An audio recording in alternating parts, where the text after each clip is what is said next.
Hey, it's Kelly Griffin. And asare-Bediako, and we are the Bad and Sleepy Dogs.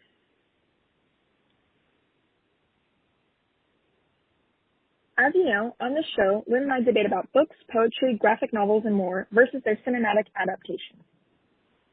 And as per request of Banana Lover 420, we will be debating one of their favorite plays, Much Ado About Nothing, by none other than Shakespeare. Kelly, what were some of your initial thoughts on the film adaptation? Well, I personally tend to enjoy the text better than the film because there are always things that are left out in the movies. However, in this film adaptation, I really liked how the relationship between Benedict and Beatrice was portrayed. The scriptwriters made sure to keep the banter between the characters, and I loved it. How about you, then? What did you think? Well, the first thing that caught my eye was the cast. Like, mother of pearl, we had Emma Thompson, Keanu Reeves, Denzel Washington, Michael Keaton. Like, wow. Like, I was so ready for the movie. Now let's take some questions from our viewers. I Love to Dance 666 asks, how do you think the time period that the screenplay and the movie are in affect the story? Well, I think we first need to differentiate between the time frame that Shakespeare wrote the original screenplay versus the time that the director directed the movie, which I think plays a huge role in the story. Especially, like, in both mediums, we see how religion and culture plays a huge role in the story, with like the thought of Hera not being a virgin, like destroying her life and like making her father want to kill her and things like that.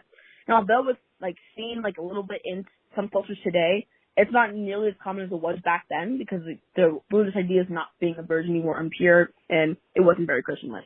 And also in culture, we see between the marriage aspect, in which Hero and Claudia like each other and like they get married after like a week, and that's how quick it is. But today it'd be a lot more taboo.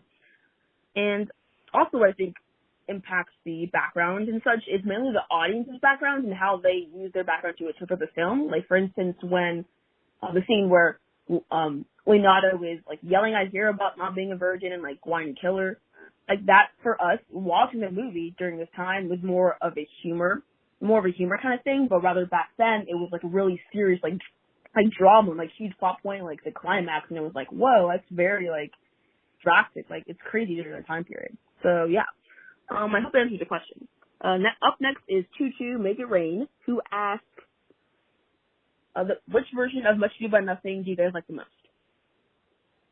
Okay, well, I think I enjoyed the written play better. Shakespeare envisioned his work in a certain way, and there were just some differences in the movies than in the play.